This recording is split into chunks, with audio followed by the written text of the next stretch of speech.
Welcome to the Donna Seebo Show. Donna is an international mental practitioner, psychic, award-winning author, counselor, speaker, teacher, and radio television talk show personality. She brings to the airwaves talented people from around the world who share their insights and experiences with you, the listening audience. Now, let's join Donna. Donna Seebo here. Welcome. I'm so delighted that you are able to join me. We are just going to be experiencing, you might say, a little bit of time travel, but also, due to the miracles of technology, my guest today, Seline Shenoy, is a woman that we are going to have a chance to talk with, and she's in Dubai. She is in Dubai. Who would have ever imagined that we would have evolved to this point where there's so many choices in being able to communicate that we have? It's just amazing. Seline, I want to welcome you to the show, and you've brought together a publication, Seline, that is called Beauty Redefined, How to Feel Authentically Beautiful in Today's World. How did this come about for you? Hi, Donna. Thank you so much for having me on the show. I'm so glad that we could connect through the magic of technology today. Oh, absolutely. It is incredible what we were able to achieve with this, because from what I understand in Dubai, Skype is not allowed. And so That's right. It isn't. Yep. It's just amazing what you were able to achieve. And it's through what system? It's called GoToMeeting. GoToMeeting, and there we are. Celine, here we are. Yes. Now, you're in an environment where, for women, there is a very particular application of attitudes relative to beauty. Am I correct? That's right. In this part of the world, beauty is expressed in more subtle ways. It's better to show modesty in the way you express your feminine side. But Dubai has become such like a melting pot. We have people from all over the world here. So it's definitely a more westernized region of the Middle East, and they are very open-minded. So it is actually a great place to live in, as long as you're conscious and you're respectful of the attitudes and the belief systems that they have out here. I think that statement could really apply just about everywhere. Wouldn't you say that? I think so. But this is a place where, you have to be aware of the religious values of the locals out here. And they don't enforce them on you at all if you're an expat. But I always try to remain respectful because I am living in their country. I think the way they express their feminine side is more subtle. It's more modest, and there's actually a very charming aspect to that, which you grow to appreciate as when you live here. You're very, very independent as a woman, which is good. This is something that I think that women need to know that they can have. They can have this positioning of independence. But you decided to talk about beauty. You give a quote by Audrey Hepburn: "The beauty of a woman must be seen from her eyes, because that is the doorway to her heart, the place where love resides." Every culture has a definition of beauty, whether you are talking about the Maori or the individual perspective in the Middle East or even in the United States. But we really have found many times that the perception of beauty has been moderated by what I will call a media approach. What's your attitude about that? Well, Donna, we're living in an age where social media, celebrity culture, and pop culture really is dominating the scene. And for this reason, the whole concept of beauty has become more. It's become more homogenized. As opposed to in the past, the idea of beauty was it actually varied greatly with each region of the world. Even now that's the case. There are certain places in Africa, in Polynesia, where being being overweight or even borderline obese is considered to be very attractive. But for the most part, people have this very a very clear-cut idea of what is considered to be beautiful, and it mostly has everything to do with how a woman looks on the outside. Of course, this is changing, and I'm seeing some body positive campaigns.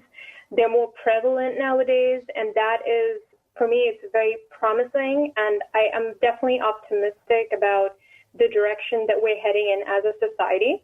But I feel like we need to put in more effort, and that's why I felt compelled to write this book. And I also have to say that this is a very personal issue to me because I struggled with body image issues when I was younger, and I've seen how, it affected my confidence and the decisions that I made as a young woman. And, it made me realize that this road to self-love and acceptance is a very tricky territory. It's filled with emotional minefields. And I really think that, the modern-day girl and woman, she needs more support when it comes to overcoming self-doubt and, kind of accepting herself and seeing herself as a whole person as opposed to, just, a person who's judged based on how she looks from the outside. One of the factors that I have observed is the tremendous, overwhelming push to restructure oneself. Let me use that terminology. Whether it has to do with breast implants, butt implants, as you say in your book, and I just go, are you serious? But this is true. This is something that goes on. And anybody that is familiar with the plastic surgery industry, your statistics on that were just amazing. But there's another aspect, too, and that is culturally, and this goes back as far as I can see history to the best of my knowledge. Women, if they were not attractive, if they were not well groomed, if they didn't know the social niceties, many times men would have nothing to do with them. And I don't know of any culture that this has not applied to. You can correct me if I'm wrong, but I have observed, whether it's in Africa or any place else, there are always those standards, if you will. And you brought out a statistic. 95% of men with higher incomes and more education said it was essential for their partner to be good looking, and 84% said it was important that their partner was slender. This is going back to what you discussed just a few minutes ago, that this is, especially in the Western world, extraordinarily important. That's right. And I have to say, Donna, that my book, actually, it upset two book reviewers because they said that it was depressing to read these statistics, Mm-hmm. But I just told them that, I got these figures from very reliable sources, and it is the reality of the situation. And the reason why I'm bringing it up is for a very good reason. I think we really need to, it makes us realize that how much culture and the media has shaped our perception of what a beautiful woman should be like. And that's the reason why these men of higher income, they're going by the yardstick that is used by the media and, by society in general. And this is definitely driving their decisions, and not just them, but everyone else. And I feel like this is due to all this conditioning that they're being exposed to, and that's why I feel that we need to change the message that we're sending out. We need to, of course, it's not going to happen overnight, but I think it's really unfair, because I believe that women are incredible assets in society, and they should be valued based on so much more than their looks. There are some women who are, incredible in their career. They're philanthropists. They're athletes. They are doing so many great things in the healthcare industry. They're making so many sacrifices, but they don't look glamorous. They don't look, they don't look like models or actresses. So why should they not be given that level of importance? Why shouldn't they get that respect that they deserve? You know what I'm saying? So that's what I want to bring to the surface when I speak about all these statistics. Your personal story is a very interesting one, and you share it very openly in your book, Beauty Redefined. You said you had an objective, a goal. Your self-esteem, your self-worth was wrapped up in how you look and so many other aspects. And in your 20s, this was fine. And then all of a sudden, there was a huge breakdown in your life. What was that breakdown, and what was your aha? Well, it was actually a whole lot of things, but I think the main trigger was my breakup with my ex, who I was with him for 7 years, a very long time. And I felt that, I felt like him and the world that he belonged in were, there were a lot of good things about them, but I felt that there was a lot of I had a lot of shallow values that were driving my decisions. And I knew that I was being valued for the way I looked and not for the person that I was. And that was very apparent to me in the kind of interactions that I had with them. I saw that I was being sized up for the kind of clothes I wear, for the way my hair is done, or the kind of bag I was carrying. And I, on some level, I knew that this was going on, and there was a voice in me that kept telling me, Seline, this is not who you are. You're not in the right circle. But I kept pushing it away.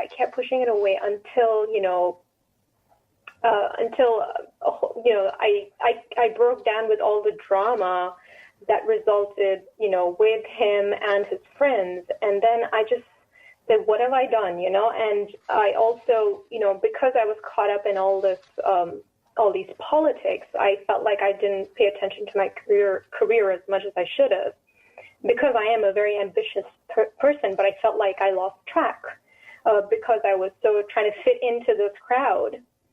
And that's what resulted in my breakdown. And then after that, soon after that, all that happened, I went for a seminar, and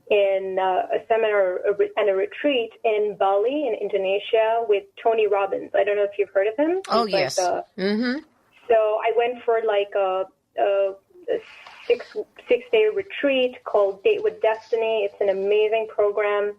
And I think that's what kind of was a game changer for me. That's what got me to think differently about my life. It got me in touch with my values, and I became aware of how much I had moved away from my core essence. And I'm so grateful that I went for that, and I met some amazing people who were doing amazing things with their lives, and that just really, influenced me in a positive way and made me move in another direction in my life. And of course, it was a catalyst that influenced me and made me go in a different direction in my life. And after that, a lot of great things. I started attracting a lot of great people, resources, and things like that. So yeah, that was what really caused me to, really change everything in my life. And I'm grateful that happened, because it was painful at the time, I have to admit, but at least, that was my great awakening, which was really needed. And that's when I realized that, it's a shame that people judge us women based on these shallow values, and this really should not be the case. I concur. I do think it is a process of maturation, though. When you think about the story that you've just shared about yourself, if you had not gone through it, your eyes may not have been opened, in figuratively speaking, in the way that they were. And that's where, in your book, Beauty Redefined, I think it's significant when you are pointing out the different times and places throughout history and how beauty was defined. And it's especially in the Western world. And you bring out how in the 1950s, there was, actually it was before then, but most of the time, the attitude was not as severe regarding women having, you might say, a full figure. But Twiggy came on the scene, and holy Moses, now we were supposed to look like a stick. And exactly. I don't know that has ever shifted away. I can remember people talking about how if they wanted to be a model, and this just blew me away, they were living on next to nothing. They basically were anorexic, and it extended over even into the arts, like into ballet. And here in America, we just went bonkers over that. And it really has had a very negative effect on women for a long, long period of time. And even in the modeling industry today, it is still prevalent. I don't care what anybody says. I hear stories from women that have association with it. And even with the women of size that are being shown as models, they're very discerning about who they're going to use, which I don't blame them. They need to be. They want women to look attractive. But there is a side that I have seen, Seline, that bothers me, and that is that we seem to have embraced sloppiness. And I was talking with a young woman, and she was in her 20s, and she was saying, I just don't understand why I'm having challenges. Now, this is something that you do address, but we need to be aware that appearance does make a difference. I don't care what anybody says. And so many young women today, I look at them in the grocery store and I go, my goodness, if you walked into a job interview in your pajama bottoms and bunny slippers, guess what? I don't think it's going to work. So I think we've got some things to address as a society. Would you agree? Absolutely. And, Donna, numerous studies have shown that beautiful women definitely have more advantages in the workplace compared to their average-looking counterparts. It's been shown that good-looking employees make 12% more money than their average-looking workers. And this psychologists call this the beauty premium. So that's essentially the income gap between attractive and unattractive women. And, and this is due to a cognitive bias that we have called a halo effect, where we think that, we tend to form a favorable impression of an individual just because we find them attractive, even without knowing anything about their personal character. So this is a real phenomenon that is happening even in the workplace. You bring out a detail that actually a number of details that I think that are just amazing. You talk about, and you mentioned this earlier, African groups of people in the Uganda. Brides-to-be are forced to spend a couple of months in fattening huts to gain weight. My goodness, do you know how we'd react to that? And oh my word. And another place in Africa, young girls forced to consume 16,000 calories a day to prepare them for marriage. My stomach hurts just reading that.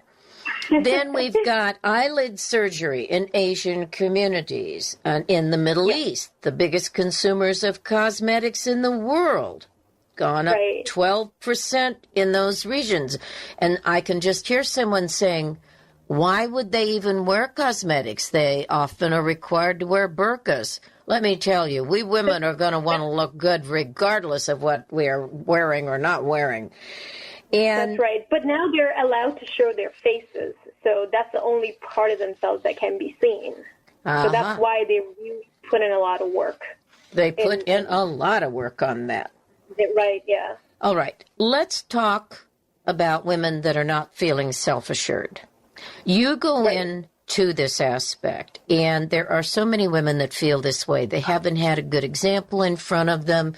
Maybe the women around them have not really been particular about their grooming, or, don't even know how to comb their hair properly. Maybe they don't even comb their hair.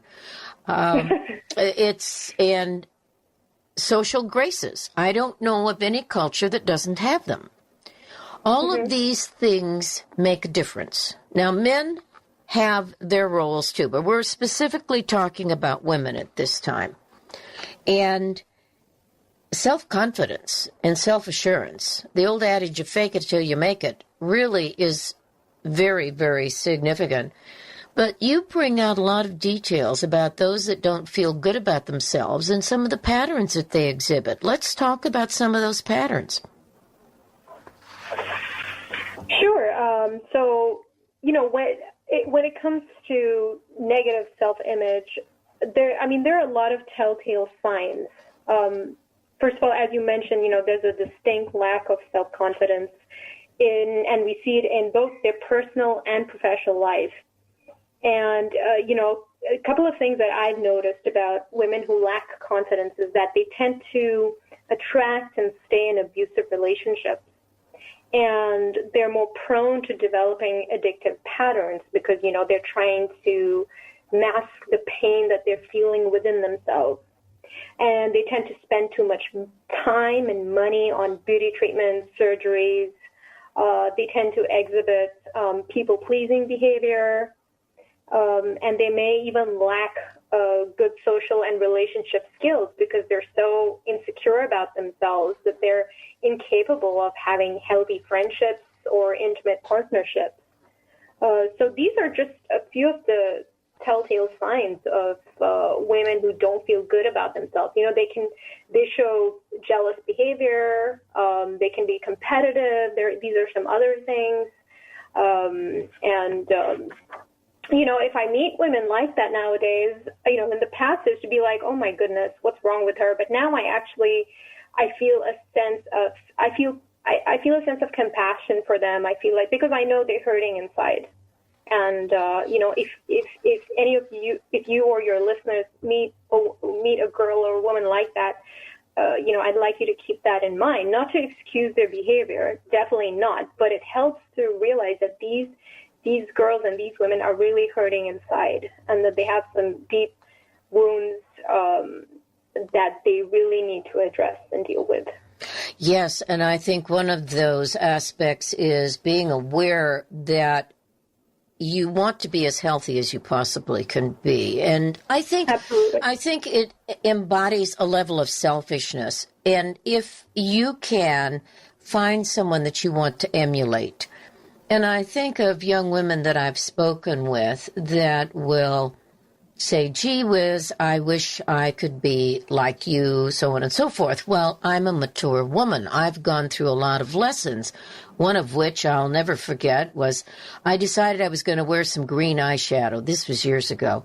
And I was wearing this, and one of the gentlemen from this manufacturing facility I was working for came in and took one look at me, and he said, you really don't need that. The green eyeshadow came off really fast. And I have to admit, it was rather garish. But how many times do we not pay attention? And we need to know that we can be attractive. And many times it's learning about small things like how to speak to people, and learning certain behaviors is going to make all the difference in the world. And I think that's why the charm schools were so popular, and why mothers and fathers would send their girls off to the charm schools to learn about the basics, because if they were going to be out in the working world and or in the social environment, they needed to know these things. I'm not sure what the charm what is that? I've never heard of that. Is it kind of like finishing school in Yes, Europe? it's something. Yes, it's just a different terminology. But these were schools, and I even know of women, and that's right here in the Seattle area, that would offer schools or training for families that could not afford to send their daughter or granddaughter, even their sons, to these environments. So these tutors would come in, and they still do it today, and they offer this initial awareness of what you need to be aware of, what to do, what's going to work for you. And I think that we've really gotten away from that. And it's something that I'm seeing coming back. I mean, companies are hiring people to teach their employees about etiquette because they need to know about this. And women, I really think it's so important for women to understand their value of being a good example. It really does make a difference. And sadly, I see a lot of mature women that really aren't giving a very good example to younger women.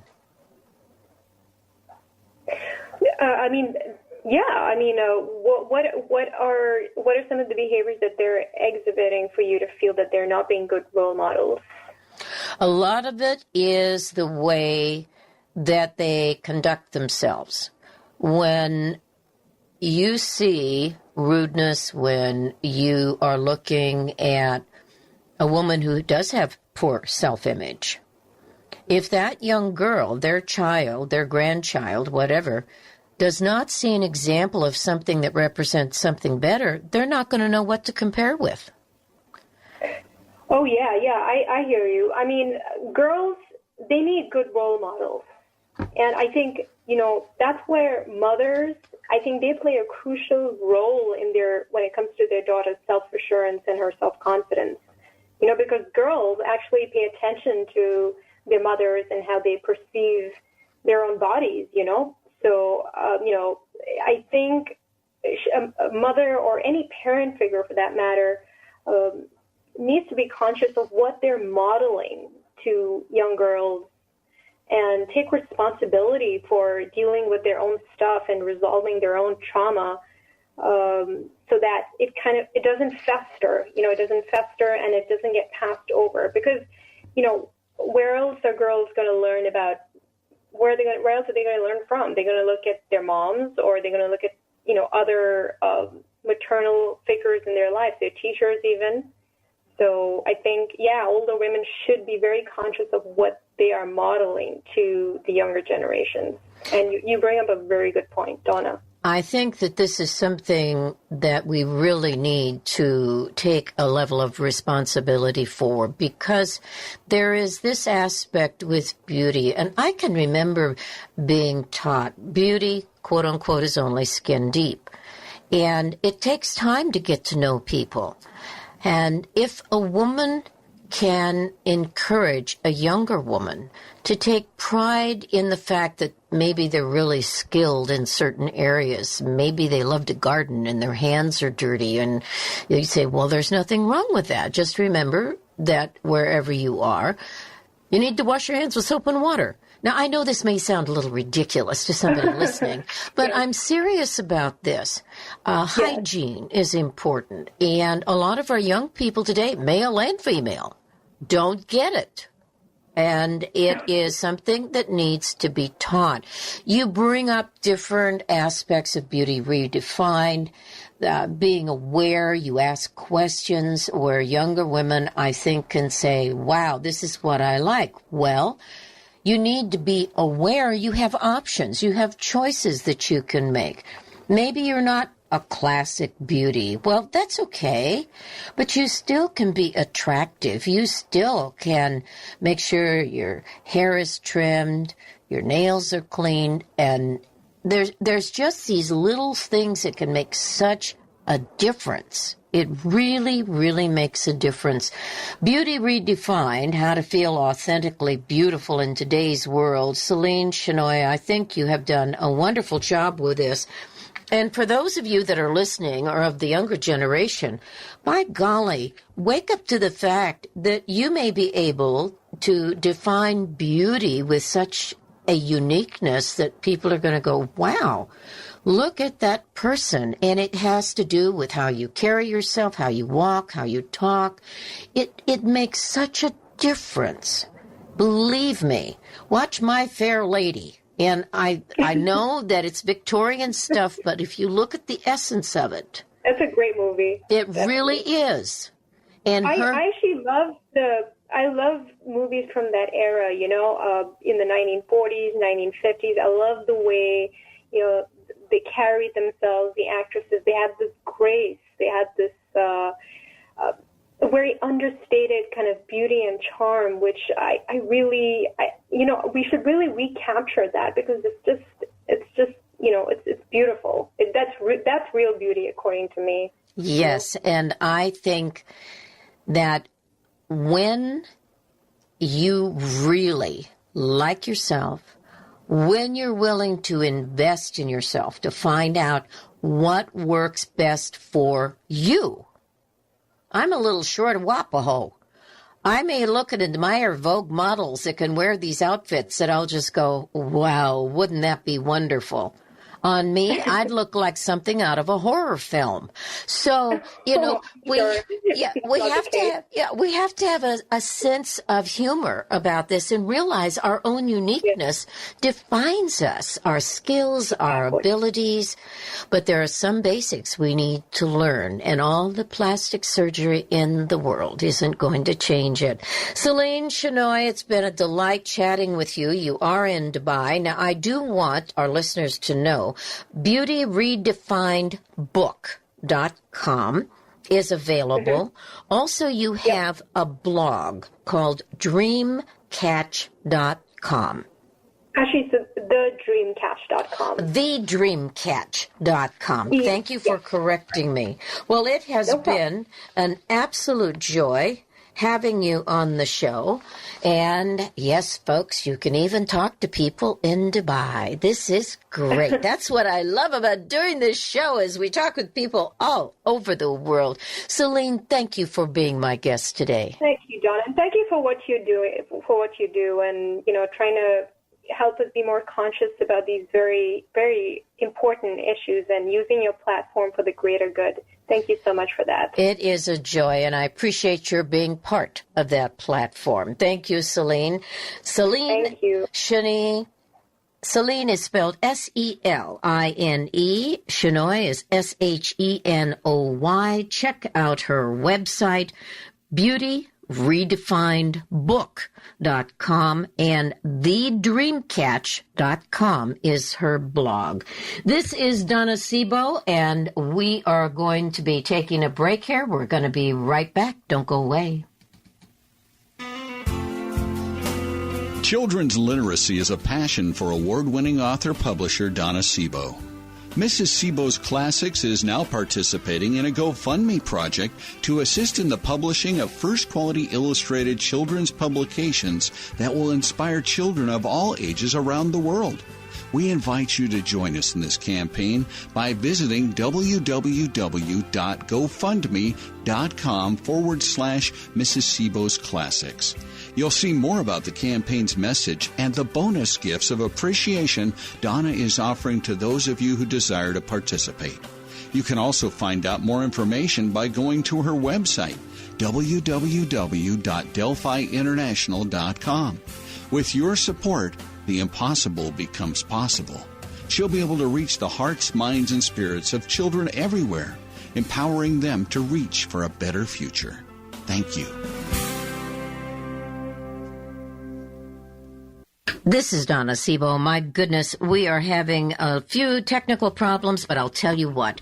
I am so grateful that I am able to do this program because there are so many people around the world that have their own special experiences. And if you would like to be kept informed about what is coming up on the Donna Seebo Show, etc., all you need to do is go to my websites. Yes, I have two. Mrs. Seebo's Classics, where all of my publications are listed. And then also the Donna Seebo Show is on DelphiInternational.com. I've had some people say, gee, Donna, how can I listen to your show?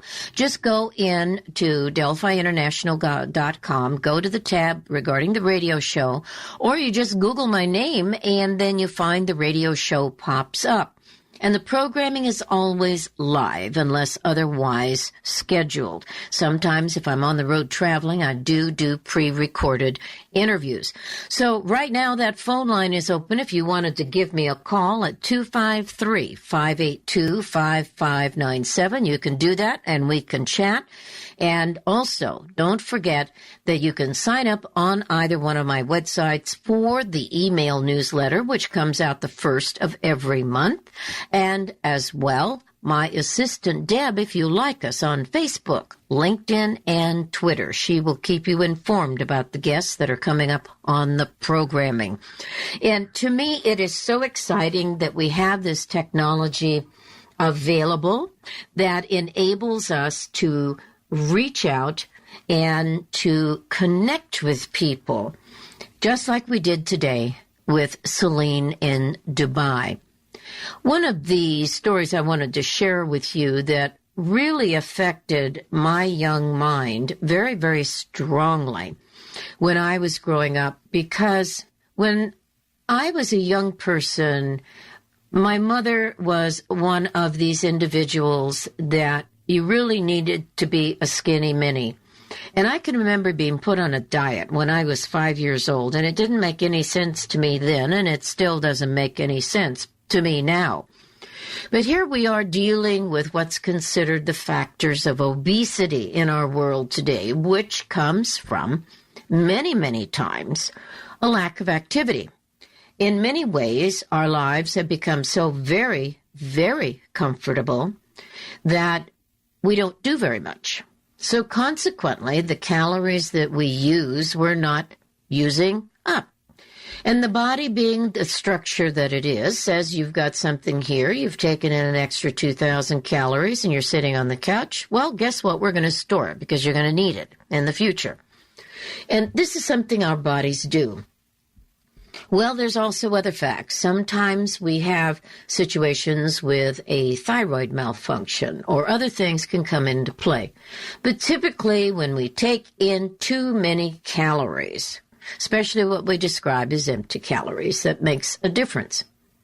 But beauty is something, when you get to know a person, it's amazing how. And this goes for handsomeness, a handsome character with a guy. When you start to develop your own level of self-confidence, there is that which is reflected outward, and that is felt by other people. And I can remember reading, and I started off by saying something affected me when I was quite young. It's an author by the name of Pearl Buck. Pearl S. Buck.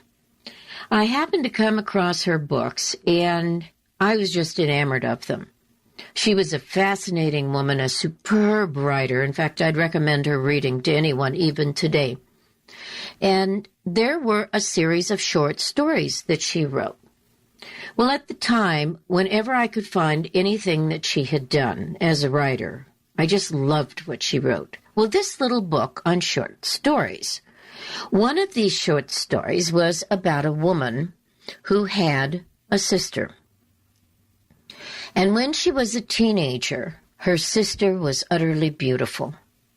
And there was a young man that she was very, very attracted to. She was growing up in a small town.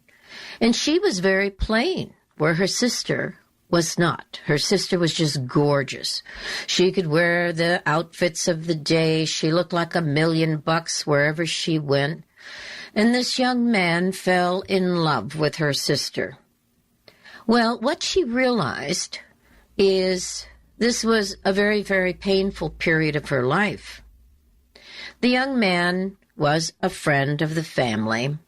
Her sister had a number of young men that were interested in her because she was just so beautiful. But she was the ugly duckling. She was one that nobody really paid attention to. But she did very well in school, and she found that there was a lot that was really very special. So she developed a level of knowledge and was very experienced. Well, as it turned out, her sister ends up dumping this young man. And I use the word literally. I don't know of very many young men that don't experience that at one time or another. Someone that they just deeply, deeply are fond of, and all of a sudden the girl finds somebody else. So that's the scenario that was in this story. Now, this woman, when the story was being related, had gotten to know the young man through the years, and she was a very good listener. And she began to share things that she knew, and she would engage him in conversation. And the day came when he looked at her, and he said to her, "You really are quite beautiful." Well, they ended up getting married. Her sister got married to someone else. Their lives went in very different directions. But this man, who was the rejected suitor by her sister, ended up being a very loyal, very dedicated, loving husband. They had a family. But there was this one day, this woman was very depressed. She got up, she looked in the mirror, and her face was older. Her chin was sagging a little bit. And she felt so depressed. She said, "I am not a pretty woman. I'm not pretty at all." She looked in the mirror and she saw the reality of what was right there facing her. She never had been pretty. So she wallowed in those feelings for quite a while. And then her husband knocked on the door of the room she was in because she had closed the door for privacy, and he always respected that. And he asked her, "Are you okay? Is everything okay? We're going to be going such and such." Well, she had gotten into such a depth of depression, she was actually crying. And she was startled by the knock on the door, stopped her crying immediately, and she said, "Oh, just give me a minute, I'll be right out." And he said, "Is everything okay?" Because he could tell she had been crying. And she said, "Oh, yes, I was just having a bad moment." And she said, "Everything's fine now. I decided I was going to change my outfit that I'm going to wear." And the lesson that was conveyed in this short story, and I'm abbreviating it quite a bit, is that she realized that what had engaged her husband, what had brought their life so much richness, was her attitude about herself. And she always made sure she was engaged or involved in something, and she wouldn't get into a pity party. That's right. And she realized that it was how she communicated with people. It was okay to be down and okay to not feel good about something, but that she had a choice over her mind and her actions. and that could create the shift. Now, some people would say, well, that's not fair, Donna. Why couldn't she be totally honest with her husband and say, gee, I feel ugly, blah, blah, blah? The woman decided in the story that she was going to take dominion over her space, and that is what she did. She executed the dominion over her space, and in executing the dominion over her space, she became stronger herself. Life sometimes requests of us that we really bring out the best of who we are. Sometimes in circumstances we may think it doesn't really make a difference or shouldn't make a difference, but it does. And we do have a responsibility to ourselves, whether we're male or female, to recognize the control of our minds, our habits, our attitudes, our actions really do make a difference. This is Donna Seebo. Give me a buzz at 253-582-5597. Donna Seebo here. I'm sorry, we're having a few technical problems. We are going to make sure that those are taken care of. Donna Seebo here, 253-582-5597. Tomorrow we're going to have as a guest Nick DiMartino. This man is a fabulous writer. Oh my goodness, he is so good at everything that he does. And I really want to say that this is something that is so very, very special. Writing skills, when we can cultivate them, it is something that can start as simply just doing journaling. All of this can make a great deal of difference. And you may not have perfect grammar. You may not be able to do everything just perfectly when you start writing, but it's the aspect of writing itself. And if you want to develop skills, you want to be able to go to writing classes. Maybe in school you weren't that good in English. Well, have people assist you. Go and take those classes that are going to enable you to be more skillful in your expression. I'm a strong advocate of writing itself because I really think that when you're putting that pen or pencil to paper, it makes all the difference in the world. It really, really does. So Nick DiMartino works for a local bookstore in Seattle, but oh my goodness, he is such an accomplished writer. Also, we're going to be talking this week with Carl Helvey, Reducing Cancer's Risk, and this is something that's very, very important because, believe it or not, they are finding more and more in the research about cancers that nutrition can play a huge role in this. Why? Well, we'll be finding out more about that. The pain companion. Why did she jump? So many other interesting subjects and discussions that we're going to be having right here on the Donna Seebo Show. So I invite you to join me and do tell your friends about the upcoming publications that are really meant to empower you, give you perspectives and observations that perhaps you were not aware of. Remember, ongoing education is paramount. It is absolutely necessary that we do that and we keep ourselves sharp by staying engaged and involved. And I don't care if it's reading magazines, but, you know, having your own personal library can make a great deal of difference. There are many times that I have gone into my own personal library and pulled out books of reference that, for one reason or another, I have been graced with. And this occurs because, for one reason or another, we just need to go back sometimes and read some material that maybe we've forgotten about.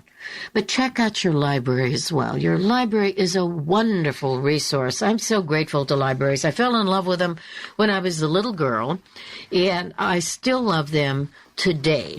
And because of the work I do, I have a very extensive library, which I'm happy to share with people whenever I can. Donna Seebo here, 253-582-5597. For those of you in the Pacific Northwest, I want you to know I am going to be the keynote speaker at the Psychic Spectrum, which is going to be this Wednesday evening, and I'm going to be speaking at 7. I'll be there probably about 6 o'clock with traffic permitting. Yes, we have lots of traffic here in the Seattle area anymore, and it's getting more and more intense every single day. But I'll be the keynote speaker, and I'll also be doing mind demonstrations on Wednesday evening. So I invite you to come out. That's at the Poodle Dog Restaurant in Fife, Washington. It is a landmark. It's been there, it's seemingly forever. And I will tell you what, not only do they have good food if you decide you want to munch out, but we're in the banquet room there. So we invite you to come out and be a part of the evening's activities. I wanted to touch on a couple of subjects. One is being safer when you are shopping. Now, this is something that we are getting warnings about over and over and over again. And so many times in today's world, we're buying items online. With the hacking that goes on, it is just amazing.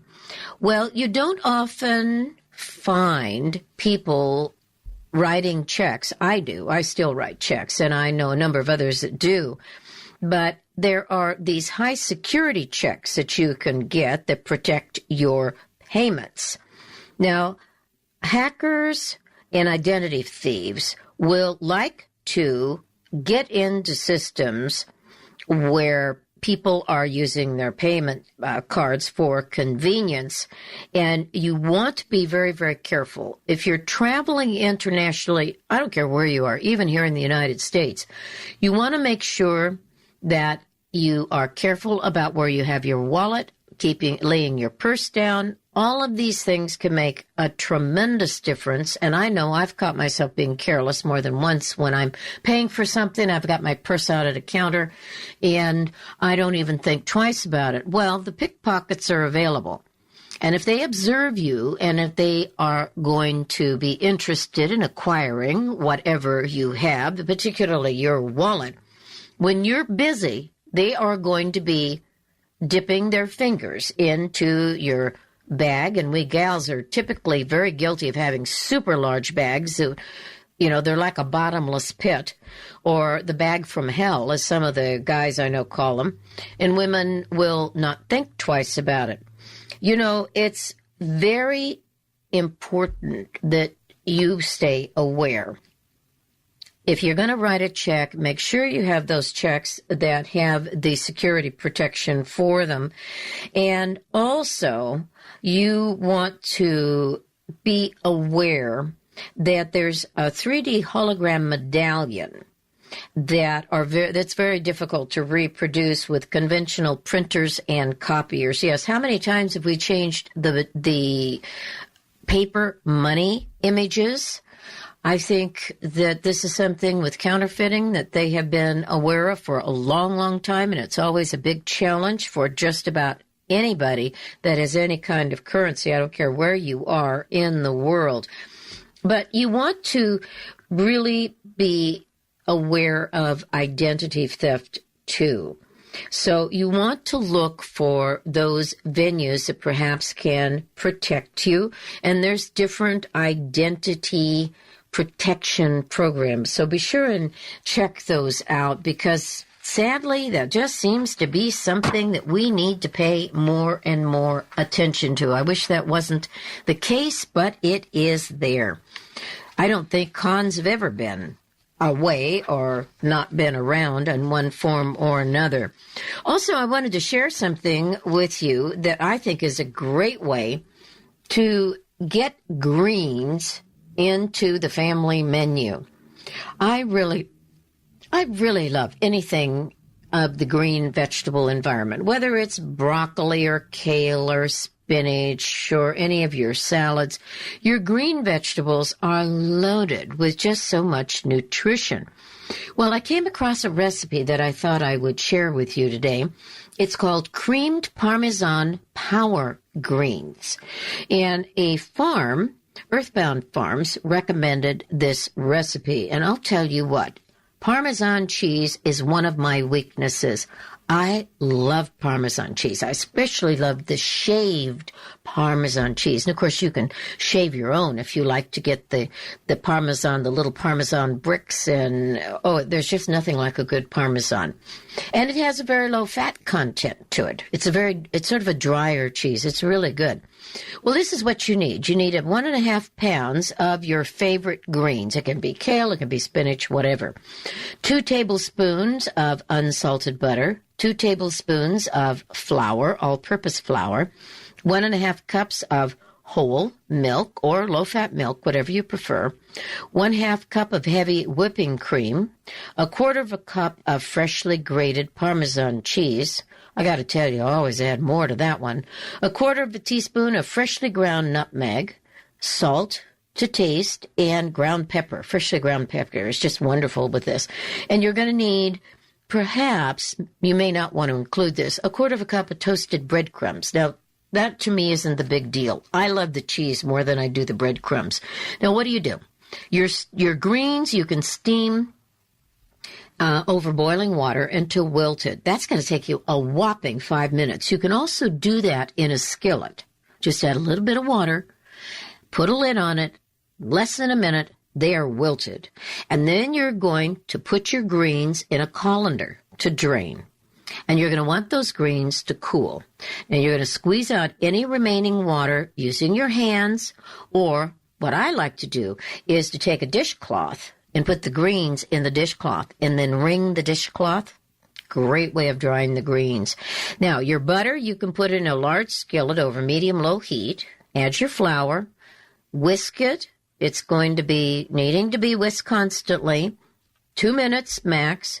Add your milk and your cream in a steady stream. You continue to whisk and cook until the sauce thickens. That's going to take you a whopping 2 minutes. And then after that, what do? You add your greens. Stir to combine. Stir in the cheese and nutmeg. Yes, the nutmeg is magical. That's 1/4 teaspoon of your favorite nutmeg, and freshly grated is amazing. And you cook until they're heated through. That's going to take you a minute. A little bit of salt and pepper if you haven't already tasted it. And if you like, you can put breadcrumbs on the top. Me, I'll take additional cheese. Yes. And you can use tongs to serve it. It really is good. And that nutmeg is just the perfect complement.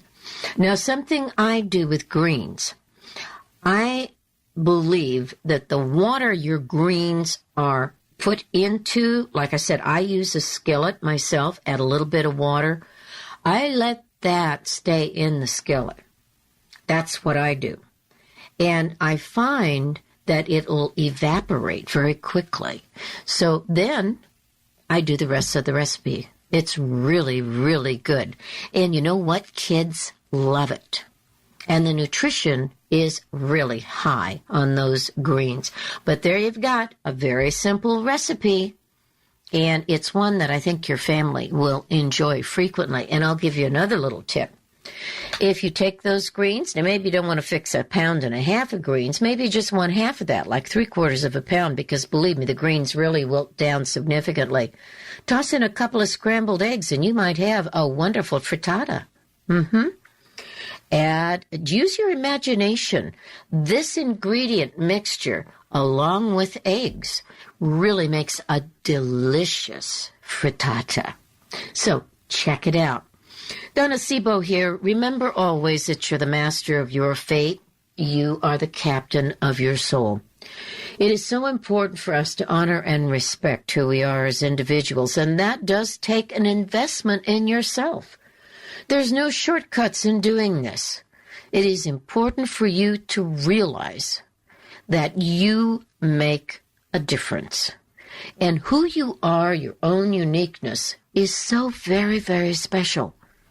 You may want to emulate somebody else, but don't forget, you're a one-of-a-kind package, no matter where you are on this planet. And it's up to you to cultivate that which you know you need to cultivate. Donna Seebo here. God bless, be well, and be yourself.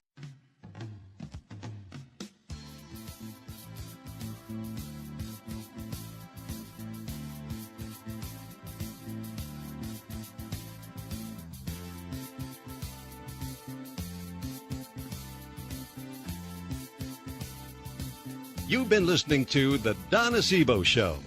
We're delighted that you were able to join us and invite you to tell your friends and family about the program. Have a wonderful day.